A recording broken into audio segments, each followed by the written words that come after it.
Welcome to all in one mix. आज हम सब पढ़ेंगे क्लास 8th हिंदी वसंत भाग 3 चैप्टर 4 दीवानों की हस्ती।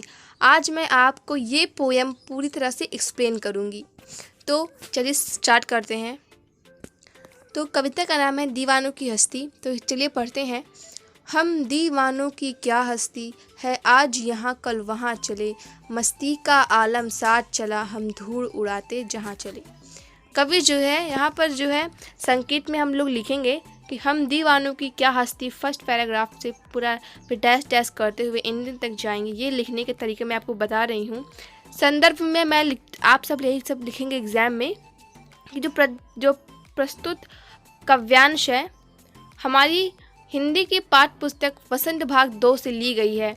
इसके कवि भगवती चरण वर्मा जी हैं।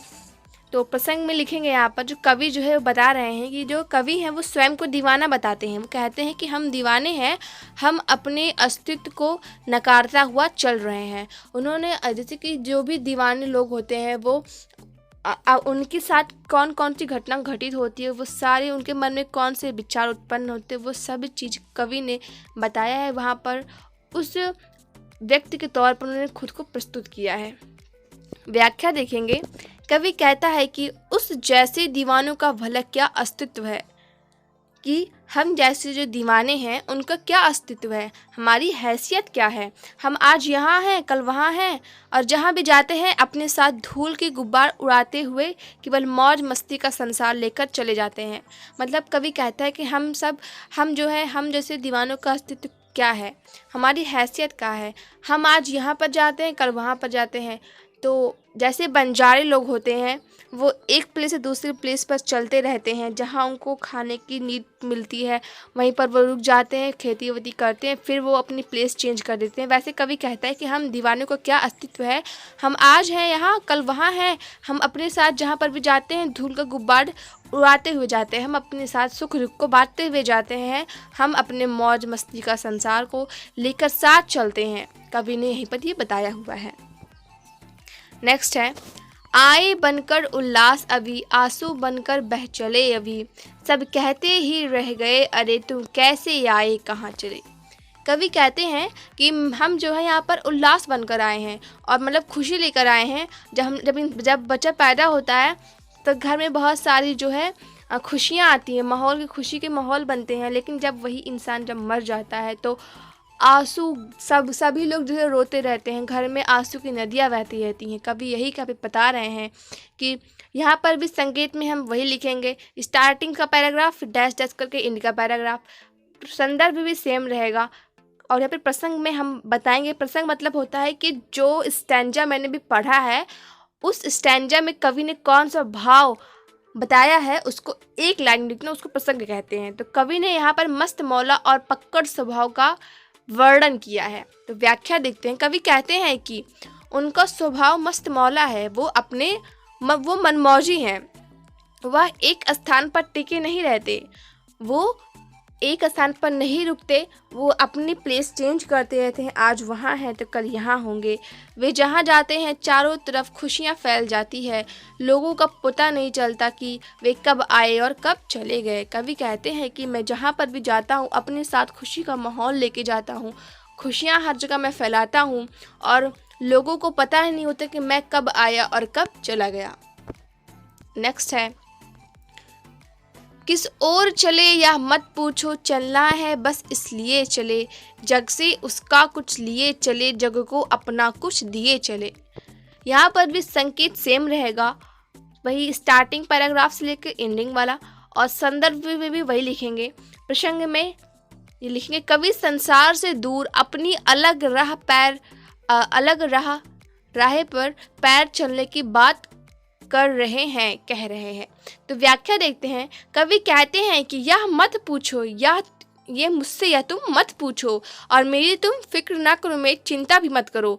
हमारी दिशा कोण सी है, हमारी जो है डायरेक्शन है वो एंगल्स की तरह है, मतलब कोण की तरह है कि जैसे कि एंगल भी बहुत बनते हैं 30 डिग्री 90 डिग्री, वैसे ही हमारी जो दिशा है वो कोण की तरह है। वो कभी भी एक ही डायरेक्शन नहीं है कि एकदम स्ट्रेट डायरेक्शन ही। हमारी जो है दिशा है वो सीधी नहीं है, वो टेढ़ी मेढ़ी है, वो एक कोण की भांति है। बस हमें चलते रहना चाहिए, हमें जो है हमेशा चलते रहना चाहिए। इस संसार से हमें कुछ ज्ञान लेकर और कुछ अपने पास से देकर चलना चाहिए। जैसे कि यहाँ पर कोई भी इंसान जितना भी रुपए कमाता है वो कमाता भी यहीं पर है, वो कभी भी कोई भी चीज़ लेकर ऊपर स्वर्ग में नहीं जाता है, सब चीज़ें यहीं पर छोड़ के जाता है। वैसे कवि कहते हैं कि जितना भी ज्ञान तुमने पृथ्वी पर प्राप्त किया है, मरते मरते तक वो ज्ञान अपने अंदर तुमने ज्ञान छुपाया हुआ है उसको सबको फैला दो, अपने ज्ञान को पूरे संसार में बिखेर दो।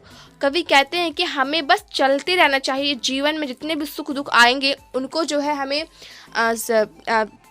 अपने सुख दुख को एक समान जो है उनको जो है व्यतीत करना चाहिए। उनको जो है हमें ये नहीं समझना चाहिए कि ये सारे सुख दुख हमें क्यों मिले हैं, उनको जो है उनका सामना करना चाहिए। और जो कुछ भी ज्ञान हमने प्राप्त किया है हमें उसे पूरे संसार में बांटना चाहिए। फिर है, दो बात कही दो बात सुनी, कुछ हंसे और फिर कुछ रोए, छक्कर सुख दुख के घूंटों को हम एक भाव से पिए चले। तो संकेत में भी वही होगा, स्टार्टिंग का पैराग्राफ और फिर डैश डैश करके एंडिंग का पैराग्राफ। फिर संदर्भ सेम।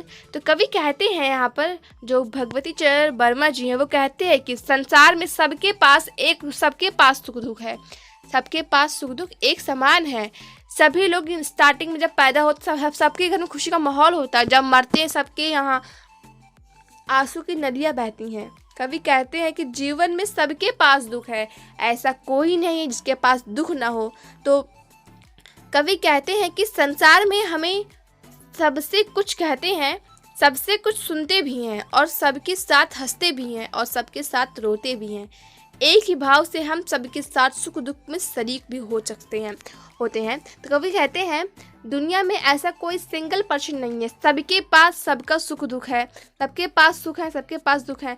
हमको जो है हम जो कवि को कहते हैं कि हम सबके साथ हंसते भी हैं, सबके साथ हंसी के माहौल में शामिल होते हैं और दुख के माहौल में रोते भी हैं और जो है सबके सुख दुख में हम जो है शरीक मतलब सम्मिलित भी होते हैं, उसमें उपस्थित रहते हैं कवि। नेक्स्ट है, हम भिखमंगों की दुनिया में स्वच्छंद लुटाकर प्यार चले, हम एक निशानी सी उड़ पर ले असफलता का भार चले। तो संकेत में भी सेम वही रहेगा, संदर्भ में भी वही रहेगा। प्रसंग में लिखेंगे कवि जो कहते हैं वो कहते हैं इस भिखमंगों की जो दुनिया है इसमें बेरोक प्यार लुटाना भी हृदय में असफलता का भार ले जाने की बात कह रहा है। कवि कहते हैं कि ये जो दुनिया है यहाँ पर प्यार की कमी है, यहाँ पर वे अपने प्यार को भिखारियों की बात उनको लुटाते हुए जा रहे हैं। ये दुनिया ये भिखारी है, इनको प्यार की ज़रूरत है। कवि कहते हैं मैं अपने प्यार को इस भिखारी दुनिया को लुटाऊंगा। व्याख्या, कवि कह रहा है कि भिखारियों की इस दुनिया में जहाँ हर कोई केवल मांगने वाला ही है, वहाँ उस जैसे दीवाने केवल प्यार लुटाकर ही जा रहे हैं। तो यहाँ पर स्वच्छंद प्यार लुटाने के बाद भी कवि को लगता है कि उसे और भी कुछ इस दुनिया को देना चाहिए था। इसी अपराध बोध को कवि अपने हृदय पर असफलता के भार की निशानी समझता है। कवि सोचते हैं कि ये दुनिया जो है भिखमंगों सी है, यहाँ पर सबको प्यार की ज़रूरत है। कवि अपने प्यार को लुटाते, लेकिन कवि सोचते हैं कि इस अपराध बोध दुनिया में अभी ऐसा बहुत कुछ है जो दुनिया इस भिखारी दुनिया को लेने की ज़रूरत है, मतलब उनको पाने की नीड है।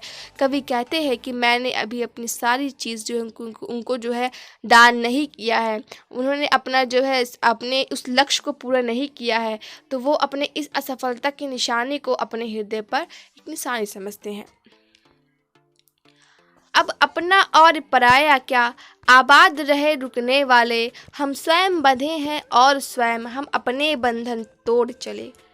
तो कवि कहते हैं कि कवि अपना और पराया का भेद त्याग कर और अपने सब बंधन को तोड़ जाने की बात कहते हैं। कवि कहते हैं कि हमें इस दुनिया में सबको अपना मानना चाहिए, किसी के साथ भेदभाव नहीं करना चाहिए कि अपने हैं कि अपने पराये हैं, किसी के साथ हमें जातिवाद भी नहीं करना चाहिए। कवि कहते हैं कि हम इस बंधन को तोड़कर जा रहे हैं।